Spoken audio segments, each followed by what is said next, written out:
నమస్తే, welcome to special focus. 12 ఏళ్ల పాలనలో ఎన్నో మైలురాళ్లు, సుదీర్ఘ పాలనలో మరెన్నో అరుదైన రికార్డులు, కఠోర నిర్ణయాలు, స్పష్టమైన విధానాలు, ప్రపంచాన్ని మెప్పించిన జననేత, వరల్డ్లోనే active PM, most powerful global leader Modi. రాజకీయాల్లో మ్యాజిక్కే కాదు, అవకాశం వచ్చినప్పుడల్లా సాహసాలు చేయటంలో ఆయనకు సాటెవరు.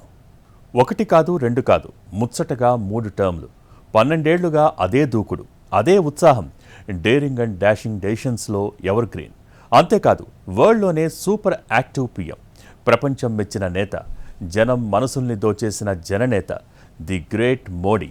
పొలిటికల్గా పవర్ఫుల్ ఇన్నింగ్సే కాదు, సాహసోపేత నిర్ణయాల్లో రికార్డుల రారాజు. ఇంతకీ ఇది ఎలా సాధ్యమైంది? ఆయన సాధించిన విజయాలు, చేసిన సాహసాలు ఏంటి? 12 ఏళ్ల పాలనలో ఎన్నో మైలురాళ్ళు, సుదీర్ఘ పాలనలో మరెన్నో అరుదైన రికార్డులు, కఠోర నిర్ణయాలు, స్పష్టమైన విధానాలు, ప్రపంచాన్ని మెప్పించిన పబ్లిక్ లీడర్, వరల్డ్లోనే active PM Modi, most powerful global leader. అవకాశం వచ్చినప్పుడల్లా సాహసాలు. దేశం ఎందరో ప్రధానుల్ని చూసింది. అందులో సంథింగ్ స్పెషల్ నరేంద్ర మోడీ. నడకలో, నడతలో డిఫరెంట్ స్టైలే కాదు, పాలనలోనూ తనదైన మార్కు చూపిస్తున్నారు. ఆయన ఏది చేసినా ప్రత్యేకమే. రాజకీయాలైనా, సాహసాలైనా ఆయనకెవ్వరూ సాటి లేరు. మాటలతో కాదు, చేతల్లోనే సమాధానమిస్తారు. 75 ఏళ్ల వయసులోనూ నిత్య విద్యార్థియే. యాక్టివ్ పాలిటిక్స్లో తిరుగులేని నేత. సంక్షేమ పథకాలు అమలులో జనం మెచ్చిన నేత. కోట్ల సంఖ్యలో ఫాలోవర్లు, వరల్డ్ లీడర్గా కొనియాడే ప్రపంచ నేతలు, ఎక్కువ దేశాలను చుట్టొచ్చిన నాయకుడిగా గుర్తింపు పొందారు.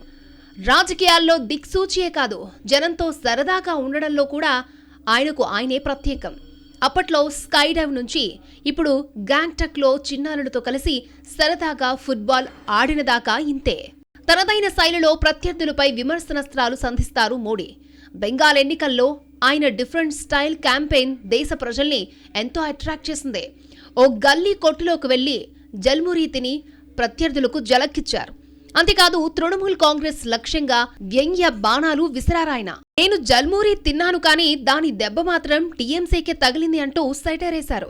జల్మూరి పేరు వింటేనే కొంతమందికి గట్టి షాక్ తగులుతోందని చమత్కరించారు. నలుగురికి నచ్చినది తనకసలు నచ్చదు అంటారు. అందుకే ఇతర నేతలు నడిచిన దారిలో కాకుండా తనకంటూ ప్రత్యేక రూట్ ఫాలో అవుతారు. ట్రెండ్ ఫాలో కాకుండా ట్రెండ్నే సృష్టించే ప్రయత్నం చేస్తారు. అందుకే స్పష్టమైన ఆలోచనలతో నిక్కచ్చిగా ఉన్నది ఉన్నట్లుగా చెబుతారు. అందుకే ప్రధాని మోడీకి ప్రపంచవ్యాప్తంగా కోట్లాది మంది అభిమానులున్నారు. ఏదైతే స్పష్టంగా ఆలోచించి చెబుతామో అది భవిష్యత్తుకు పునాదులు వేస్తుంది అంటారాయన. ఆయన ప్రారంభించిన పథకాలైనా, ఎర్రకోట వేదికగా మాట్లాడిన సందర్భాలైనా అదే తెలియజేస్తుందని చెబుతారు. రాబోయే పరిస్థితులను గ్రహించడంలోనే నేత విజయం దాగుంటుంది. ముందు చూపు ఉంటేనే రాజకీయాల్లో మనుగడ సాధ్యమవుతుంది. అనూహ్య పరిణామాలను అంచనా వేయగలిగి ఆ దిశగా నిర్ణయాలు తీసుకుంటేనే పరాజయం ప్రమాదం నుంచి తప్పించుకునే ఛాన్స్ ఉంటుంది. వీటన్నింటినీ ప్రధాని మోడీ సమర్థవంతంగా చేయగలిగారు. అందుకే ఆయన నెహ్రూ తర్వాత 3వ దేశ ప్రధానిగా బాధ్యతలు చేపట్టారు. తిరుగులేని అధికారంలో ఉండి కూడా పొత్తుల విషయంలో కూటమిని బలోపేతం చేయడంలో ప్రధాని వేసిన తెలివైన అడుగులే గత ఎన్నికల్లో అధికార పీఠానికి ఇండియా కూటమిని దూరం చేసి ఎన్డీఏను దగ్గర చేశాయి. దేశంలో అత్యధిక కాలం పాటు ప్రభుత్వాధినేతగా సేవలందించిన నేతగా చరిత్ర సృష్టించారు మోడీ. గుజరాత్ ముఖ్యమంత్రిగా అత్యధిక కాలం సేవలందించిన నాయకుడిగా నిలిచారు మోడీ. ప్రధానిగా కూడా విశేష అనుభవం కలిగిన వ్యక్తిగా గుర్తింపు పొందారు. స్వాతంత్ర్యం తర్వాత జన్మించిన తొలి ప్రధానిగా కూడా ఆయనది ప్రత్యేక స్థానం. 2014, 2019, 2024లో జరిగిన లోక్సభ ఎన్నికల్లో వరుసగా 3 సార్లు తన బీజేపీకి హ్యాట్రిక్ విక్టరీ అందించి సత్తా చాటారు. సామాన్య కార్యకర్త నుంచి ముఖ్యమంత్రిగా, ప్రధానమంత్రిగా ఎదిగారాయన. 3 సార్లు ముఖ్యమంత్రిగా, 3 సార్లు ప్రధానమంత్రిగా బాధ్యతలు చేపట్టారు. వరుసగా 3వ ప్రధానమంత్రిగా ప్రజాసేవలో కొనసాగుతూ ప్రశంసలను అందుకుంటున్నారు. ఇటు దేశ రాజకీయాలైనా, అటు ప్రపంచ సమస్యలైనా ఆయన స్పందించే విధానం నెవర్ బిఫోర్, ఎవర్ ఆఫ్టర్. చిన్న పెద్ద అనే తేడా లేకుండా అందరితో ఆయన మెలిగే విధానం, స్పందించే గుణం, ఇవన్నీ కూడా ప్రపంచవ్యాప్తంగా అత్యంత ప్రజాదరణ కలిగిన నేతగా నిలిపాయి. ఏ దేశాధినేతకు లేనంత క్రేజ్ మోడీకి మాత్రమే ఉందంటే అది మామూలు విషయం కాదు. కఠోర నిర్ణయాలు, స్పష్టమైన విధానాలు, ఆలోచనలు, భావనలు ఇవన్నీ కూడా అంతర్జాతీయంగా పేరు ప్రఖ్యాతులు తెచ్చిపెట్టాయి. అందుకే ఒకప్పుడు అమెరికా అధ్యక్షులకు ఎంత క్రేజ్ ఉండేదో ఇప్పుడు భారత ప్రధానమంత్రికి అంత గౌరవం దక్కుతుందంటే మామూలు విషయం కాదు. అందుకే చాలా దేశాలు తమ దేశంలో పర్యటించాలంటూ భారత్ను కోరుతూ ఉండడం హైలైట్. అది మోడీ నాయకత్వం వల్లనే సాధ్యమైంది. ఆయన స్పందన, విలక్షణ గుణం, నాయకత్వ పటిమ ఇవన్నీ కూడా భారత్ను అత్యున్నత స్థానంలో నిలిచేలా చేశాయి. నిజానికి మోడీ 50 ఏళ్లకు ఎమ్మెల్యే అయ్యారు. అదే సమయంలో ముఖ్యమంత్రిగా ఉన్నారు. అంటే సగం జీవితమయ్యాక ఆయన పొలిటికల్ ఇన్నింగ్స్ ప్రారంభించిన అన్ని సక్సెస్లే, అన్ని సిక్సర్లే.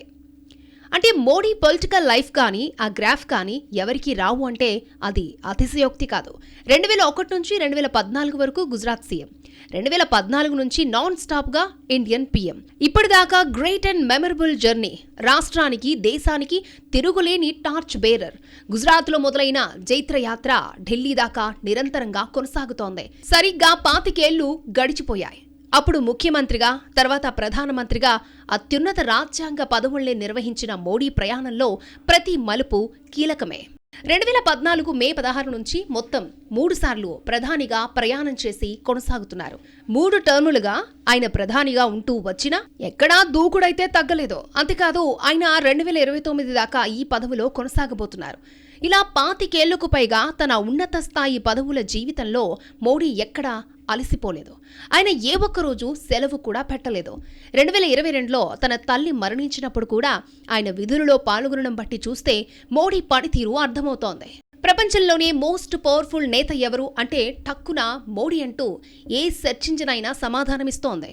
ప్రపంచ దేశాలను తలదన్ని ఆయన గత ఏడాది టాప్ ప్లేస్లోకి వచ్చారు. ట్రంప్, పుతిన్, జిన్పింగ్లు వెనకపడ్డారు. ఇండియాలో ఉన్న పరిస్థితులు, ఆపరేషన్ సింధూర్తో ప్రపంచవ్యాప్తంగా ఉగ్రవాదాన్ని ఏరివేసిన నేతగా ప్రశంసలు దక్కాయి. అలాగే ట్రంప్ వైఖరిని ఆయన ఎప్పటికప్పుడు ఎండగడుతూ అభివృద్ధి చెందుతున్న దేశాలకు అండగా ఉంటున్నారు. ఈ క్రమంలో మోడీ మోస్ట్ పవర్ఫుల్ ప్రధాని అని చెప్పక తప్పదు. సర్పంచ్ కూడా కాని మోడీ సగం జీవితం అయ్యాక ఏకంగా సీఎం అయ్యారు. ఆర్ఎస్ఎస్ ప్రచారక్ నుంచి పొలిటికల్ జర్నీ మొదలుపెట్టి ఎన్నో సక్సెస్లు చూశారు. దేశ రాజకీయ తెరపై తనదైన బ్రాండ్ క్రియేట్ చేశారు. తొలి కాంగ్రెసేతర ప్రధానిగా సరికొత్త బెంచ్ మార్క్ సృష్టించారు. ప్రస్తుత రాజకీయాల్లో ఒక్కసారి పవర్లోకి రావడమే గొప్ప. ఒక టర్మ్ వస్తే మరో టర్ముకు గ్యారంటీ లేదు. కానీ దీనికి మోడీ మినహాయింపు. వరుసగా ముచ్చటగా 3వ దేశ పాలనా పగ్గాలు చేపట్టి రికార్డు సృష్టించారు. కొన్నేళ్లపాటు ప్రభుత్వాధినేతగా కొనసాగడం చిన్న విషయం కాదు. అందులోనూ విభిన్న రాజకీయ పరిస్థితులు, సవాళ్ల మధ్య కూడా విజయపథంలో కొనసాగాలంటే ఆ నేతకు ఏవో ప్రత్యేక లక్షణాలు ఖచ్చితంగా ఉండాలి. ఆ లక్షణాలే మోడీని సుదీర్ఘకాలం కొనసాగుతున్న ప్రభుత్వాధినేతను చేశాయి. అసలు మోడీ అధికార ప్రస్థానమే చాలా వింతగా మొదలైంది.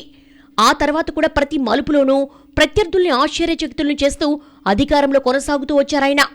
గతంలో పవన్ కుమార్ చామ్లింగ్ సిక్కిం ముఖ్యమంత్రిగా 8,930 రోజుల పాటు బాధ్యతలు నిర్వహించి అత్యధిక కాలంలో పదవిలో ఉన్న ప్రభుత్వాధినేతగా ఉండేవారు. ఆ మైలురాయిని ప్రధాని మోడీ దాటేశారు. 2001 అక్టోబర్ 7న గుజరాత్ ముఖ్యమంత్రిగా తన ప్రయాణాన్ని ప్రారంభించిన మోడీ నాటి నుంచి నేటి వరకు వరుసగా 24 ఏళ్ల పాటు అధికార పీఠంపై కొనసాగుతూ ఉండడం చిన్న విషయమేమీ కాదు. ఇందులో 12 ఏళ్లు సీఎంగా, ప్రధానిగా 12 ఏళ్లు గడిచాయి. మోడీ రాజకీయ ప్రస్థానంలో ఎన్నో ప్రత్యేకతలున్నాయి. గుజరాత్కు అత్యధిక కాలం ముఖ్యమంత్రిగా పనిచేసిన వ్యక్తిగా ఆయన రికార్డు సృష్టించారు. 2001 నుండి 2014 వరకు 3 సార్లు అసెంబ్లీ ఎన్నికల్లో విజయం సాధించి ఆ రాష్ట్రాన్ని ప్రగతి పథంలో నడిపారు. 2014లో దేశ పగ్గాలు చేపట్టిన మోడీ వరుసగా 2014, 2019, 2024 సార్వత్రిక ఎన్నికల్లో బీజేపీని విజయపథంలో నడిపించారు. గత ఏడాది జులైలోనే ఆయన మాజీ ప్రధాని ఇందిరాగాంధీ రికార్డును అధిగమించి వరుసగా అత్యధిక కాలం పనిచేసిన 2వ ప్రధానిగా నిలిచారు. అంతేకాదు కేంద్రంలో 2 సార్లు పూర్తి పదవీకాలాన్ని ముగించుకుని 3వసారి అధికారం చేపట్టిన తొలి కాంగ్రెసేతర ప్రధానిగా ఆయన సరికొత్త బెంచ్ మార్క్ సెట్ చేశారు. వరుసగా 6 ఎన్నికల్లో అంటే 3 సార్లు అసెంబ్లీ, 3 సార్లు లోక్సభ ఎన్నికల్లో ఒక పార్టీని విజయతీరాలకు చేర్చిన ఘనత కూడా ఆయనకే దక్కింది. ముఖ్యమంత్రిగా ఎక్కువ కాలం పనిచేసిన అనుభవంతో ప్రధానిగా బాధ్యతలు స్వీకరించిన అరుదైన నాయకుడిగా కూడా మోడీ గుర్తింపు పొందారు. గుజరాత్లో అత్యంత తీవ్రమైన భూకంపం సంభవించిన కొద్ది రోజుల్లోనే 2001లో నరేంద్ర మోడీ ముఖ్యమంత్రి పదవి చేపట్టారు. 13,000 మందికి పైగా ప్రజలు ఈ భూకంపంలో మరణించారు. ఒక కచ్ ప్రాంతంలోనే 12,000 మంది ప్రాణాలు కోల్పోయారు. ఈ ఘోర ప్రమాదాన్ని మోడీ ఓ అవకాశంగా భావించారు. కచ్ ప్రాంతంలో పెట్టుబడులు పెట్టాలని ఆయన ప్రైవేటు కంపెనీలను ఆహ్వానించారు. ప్రైవేటు పెట్టుబడులను ఆకర్షణీయంగా మార్చడం కోసం వాటికి రాయితీలు కల్పించారు. మోడీ విధానాల మూలంగా గుజరాత్ మొత్తం ఒక ఆధునిక రాష్ట్రంగా అభివృద్ధి చెందిందనే ప్రచారం బలంగా చేశారు. నిరంతర విద్యుత్ సరఫరా, వ్యవసాయ సంస్కరణలు, పారిశ్రామిక అభివృద్ధి మొదలైన వాటితో గుజరాత్ నమూనా పేరు మారుమోగేలా చేశారు. తొలిసారి గుజరాత్ అసెంబ్లీలోకి అడుగుపెట్టినప్పుడు మోడీ సుదీర్ఘకాలం ఆ రాష్ట్రాన్ని పాలిస్తారని ఎవ్వరూ ఊహించలేదు. గోధ్రా అల్లర్ల తర్వాత కేబినెట్ రద్దు చేసి ఎన్నికలకు వెళ్లి విజయం సాధించిన మోడీ వరుసగా 3 ఎన్నికల్లో గెలిచి గుజరాత్లో తిరుగులేని నేతగా మారారు. బీజేపీ ప్రధాని అభ్యర్థిగా అద్వానీ విఫలమైన తరుణంలో మోడీ దూసుకొచ్చారు. అప్పటికే గుజరాత్ మోడల్ ప్రచారం దేశవ్యాప్తంగా జరగడంతో మోడీకి అన్ని రాష్ట్రాల ప్రజల ఆమోదయోగ్యత వచ్చింది. కొన్నేళ్లుగా ఎన్నోసార్లు సాహసోపేతమైన నిర్ణయాలతో ప్రధాని మోడీ సత్తా చాటారు. ఆర్టికల్ 370 రద్దు, ట్రిపుల్ తలాక్ రద్దు అంశాల్లోనూ తనదైన మార్క్ చూపించారు. నోట్ల రద్దు, జీఎస్టీ విషయాల్లో ప్రజల్ని ఒప్పించేలా, మెప్పించేలా ఆయన పాలన కొనసాగింది. ఆకట్టుకునే ప్రసంగాలు, ప్రత్యర్థుల్ని ఆశ్చర్యపరిచే వ్యూహాలతో దేశాన్ని కొత్త పుంతలు తొక్కిస్తున్నారు. విలక్షణమైన నేతగా వికసిత్ భారత్ కోసం అలుపెరగని పోరాటం చేస్తున్నారాయన. అసలు మోడీ రాజకీయం చేసే తీరే చాలా ప్రత్యేకం. ఒక్కసారి అనుకున్నారంటే 600 అయినా ఆ పనయ్యేదాకా నిద్రపోరు. అలాగే పొలిటికల్ డిక్షనరీలో అసాధ్యం అనే పదానికి చోటే లేదు. ఎంత కష్టపడైనా అనుకున్నది సాధించాలనే తపంతో పనిచేస్తారు. తన అంకిత భావంతో కింది నేతలు, కార్యకర్తల్లోనూ స్ఫూర్తినిస్తూ వారి నుంచి కూడా అత్యుత్తమ పనితీరు రాబట్టుకోవడం ఆయనకు వెన్నతో పెట్టిన విద్య. మోడీ రాజకీయ జీవితంలో ఎన్నోసార్లు సాహసోపేతమైన నిర్ణయాలు తీసుకున్నారు. సాధారణ రాజకీయ నేతలు సంకోచించే నిర్ణయాలను కూడా ఆయన చాలా అలవోకగా తీసుకుంటారు. ఈ లక్షణాన్ని తన బలంగా చెప్పుకుంటారు మోడీ. దేశంలో బీజేపీ సొంతంగా అధికారంలోకి వస్తుందన్న విషయం కూడా ఎవ్వరూ ఊహకందని విషయం. దాన్ని ఒక్కసారి కాదు, ఏకంగా 3 సార్లు సాధించేశారు. అంతేకాదు, వరుసగా 3వ కూడా మిత్రుల మద్దతుతో బీజేపీని అధికారంలోకి తీసుకొచ్చారు. ఇలా తన పనైపోయిందని ప్రత్యర్థులు భావించిన ప్రతిసారి దిమ్మ తిరిగే జవాబిచ్చిన ట్రాక్ రికార్డు మోడీది. ప్రజాభిప్రాయానికి అనుగుణంగా నేతలు నడుచుకోక తప్పదు. కానీ చాలా కొద్ది మంది నేతలు మాత్రమే తమ మాట ప్రజలే వినేలా చేయగలరు. స్వతంత్ర భారత చరిత్రలో అలాంటి నేతలు అతి కొద్ది మందే. అలాంటి వారిలో మోడీ కూడా ఒకరని చెప్పడంలో నో డౌట్. ఎప్పటికప్పుడు కొత్త నినాదాలతో ప్రజల్ని ఆకర్షించడం మోడీ శైలి. ప్రత్యర్థులు కూడా తిరస్కరించలేని ఆలోచనల్ని దేశం ముందుంచడం ఆయనకు అలవాటు. ఒక్క అయోధ్య రామాలయమే కాదు, కశ్మీర్లో ఆర్టికల్ 370 రద్దు, ట్రిపుల్ తలాక్ రద్దు అంశాల్లోనూ మోడీ అలాగే వర్క్ చేశారు.